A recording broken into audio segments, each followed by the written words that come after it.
This kind of debate to me just shows a misunderstanding of what what the human brain is doing in this world, what its role is, how it takes part in the things that are around it. The question of does pain exist? It's like um, it confounds multiple questions together that have to be separated. And there's ways, easy ways, to separate them. It's terms and ways of thinking we're already familiar with to do so.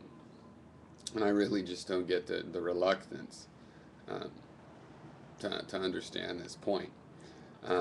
There is a desire to speak of things like pain a certain way or any phenomenon more than a demonstration that the language that has to be invented is of any practical use in analysis, right? That's what we want, is language that's of good use in analysis. So that is language that doesn't draw its own conclusions as far as possible. It has to make some assumptions, but you try to choose some clean assumptions that allow you to make a lot of actual distinct statements with it. So let's have another example. Ghosts. Do ghosts exist?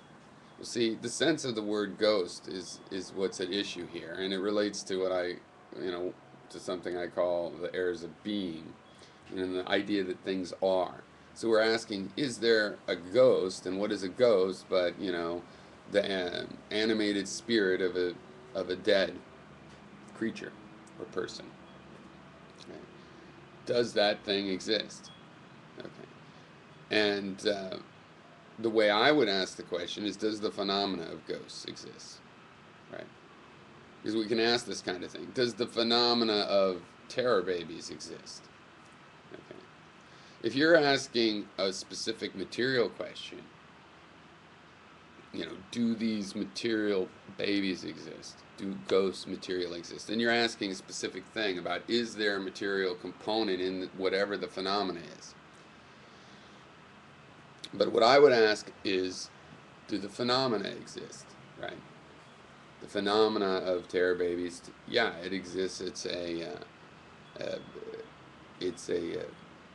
hysteric propaganda, probably.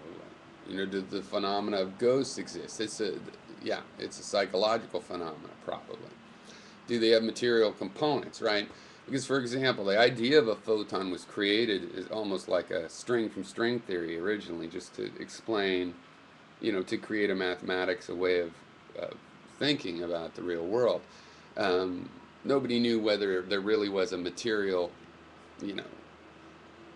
correspondent material phenomena. Material phenomena are things that can be triangulated in terms of time and space and distance and mass. you know, and was there going to be a component like this? So does the phenomena of pain exist? Yeah, the phenomena of pain exists. It's one of our most reliable, and it feels quite real. And it should demonstrate to us all uh, as an epitome. It epitomizes. It feels real and is real. And yet we know that it's a part of our biological system, right? I wouldn't call it psychological because it's hardwired into our body. It's not merely a psychological thing. But it is biological, right? So we know that the pain comes from our interaction and how our system is designed to interact.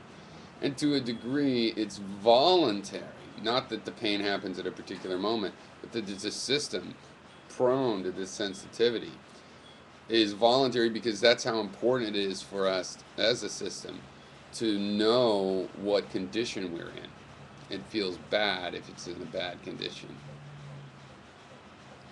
So reality is actually closely related to the sensitivities of our biological system, our sense of reality anyway. Now when people start to realize, wait, that's not the reality, I meant this reality, statements about this external world.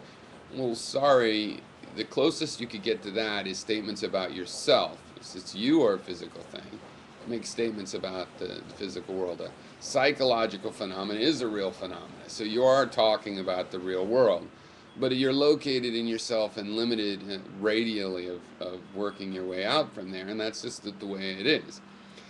And we get these confusions of things like, oh, pain doesn't exist, from a clash of this realization that these words like ghost, does ghost exist? And it always being a question of, is there a ghost out there, is there a ghost out there? And realizing, wait, the question is really just about the phenomena of ghosts. And the idea of material reality of ghosts is just a subset of that question.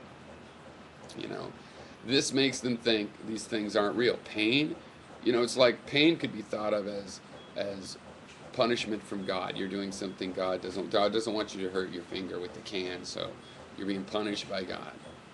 Now, when you realize that that's not what it is, then you can have a clash of conceptions and think pain doesn't even exist, because that's what pain was to you. It's like that's what ghosts are, that's what pain is to you. It's the reality, metaphysical reality, or the truth of this, as if it was a direct perception of something, when really it's yet another signifier. Okay. So, you know, I've used this example a lot. If someone thinks that the sun, if a culture thinks that the sun is a chariot of fire going across the sky every day, when someone proves that it's not, you know, the mistake here that is being made is that somebody then goes, look, the sun doesn't exist. Because that's what the sun was. It was a chariot of fire. Now there's no sun, just this big hot thing in the sky. We name phenomena, we don't make that mistake, right? If we name phenomena, we stick with the phenomena, even as the conception of it changes. You know, and this is the whole point of the extensional versus the intentional.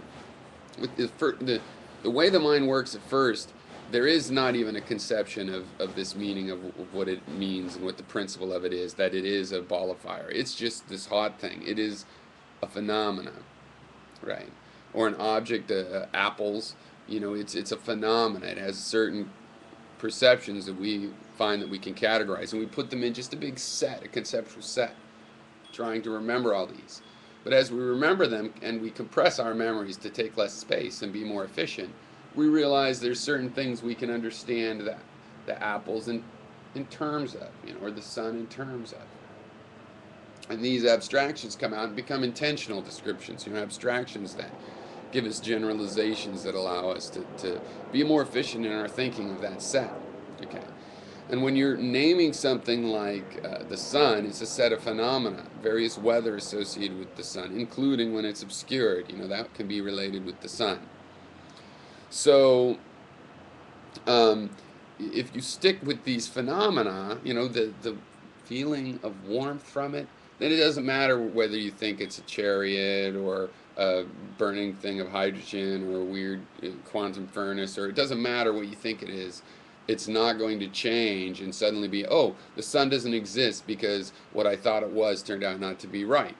So the question is, you know, what is pain? Pain is an illusion. Well, what kind of an illusion? You know, that doesn't really tell us anything. There's bits of an illusion in everything, and how do you define illusion? And you could say it's all illusion, except for then, if it's all illusion, what are we talking about when we say illusion, and we think there's a distinction there? What is that really? You know, that illusion versus reality, what is that distinction? See, to me, we all have these perceptions, and there is a dreamlike quality because we're collecting it and we're creating this dream that's trying to match what's around us. And it can only take a cross-section. It can only create a dream based on a little bit of it, based on the information it has. If you're a single-celled creature, you don't have eyes, and you don't even know there's a 3D world around you, it would seem. Okay? So, you know, there's a question of how does pain play a role, you know, and what is it? The phenomena of pain still persists, so to say that, oh, pain is an illusion, pain doesn't exist, is to miss the point of how we're interacting, how our mind is interacting with the world. We're getting information about something. We've called it pain. It doesn't matter whether we think it's metaphysical or real or the objective, you know, negative or what it is. It's something. You know, that means it exists. That's what we can say. You can't say something doesn't exist just because its character wasn't exactly like you wanted. So, I guess I've made my point and repeated it. So, I didn't see the Modern Mystics original video. This is my reply. Indirect from Conference Report. And I've argued this before with the Modern Mystic and many other people. It seems so simple to me. But